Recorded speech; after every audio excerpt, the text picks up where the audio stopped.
Hi guys, this is a friendly reminder for installment and loan apps. Doon sa mga mahihilig gumamit nito. Kung hindi naman, scroll up ka na lang. Hindi naman masamang gumamit ng loan apps and installments. Kasi syempre, isa rin itong paraan para makatulong sa'yo or sa financial nyo. Lalo na ngayon ay nauuso na siya. Makikita nyo naman siguro na nauuso na talaga siya. Dahil nga nakakatulong to sa everyday life natin, lalo na sa mga ibang tao na hindi kaya yung mga cash, lalo na kapag sobrang laki nung presyo nung gusto nilang bilhin or yung kailangan nilang bilhin. Meron tayong mga loan apps or installment dito sa social media, Home Credit, TikTok Pay Later, Orange App, and credit card, at marami pang iba na nakakatulong naman talaga sa pang-araw-araw na buhay. And sa panahon natin ngayon, marami na rin tayong pinagkakatiwalaan na mga apps para makakuha ng mga installments or loan. At ang iba sa atin ay kasama na sa kanilang buhay ang pag-i-installment ng mga bagay at kailangan nila sa buhay.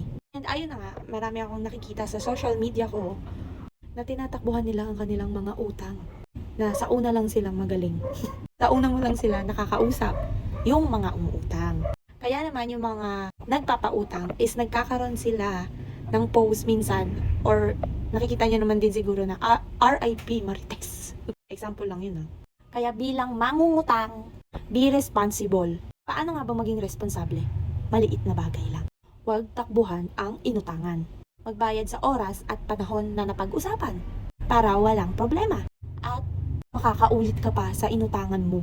And ito na nga, mga nakikita ko sa social media accounts ko na iba na nangungutang is, I don't know kung proud sila na tinakbuhan nila yung inutangan nila. Hindi ko rin alam kung ano yung iba pang mga reasons. Ang kinalulungkot ko lang is gumagawa pa sila ng content about dun sa tinakbuhan nilang utang. Ano yung kanta na, hindi ko naman yata ikamamatay. Yung ganong post. Tapos, ang caption, hindi ko naman yata ikamamatay kung tinakbuhan ko yung loan ko sa ganitong application. Kasi nga, yung iba sa atin alam na bawal tayo harasin kapag umutang tayo at hindi nakapagbayad sa tamang oras. Pero, di ba, be responsible. Kasi ang mga nagpapautang is business din naman nila yun. At waging maging ganun na dami mo ng inutangan at ang dami mo ng tinakbuhan. Tandaan, masarap i-flex ang lahat ng meron ka na nakuha natin sa malinis na paraan.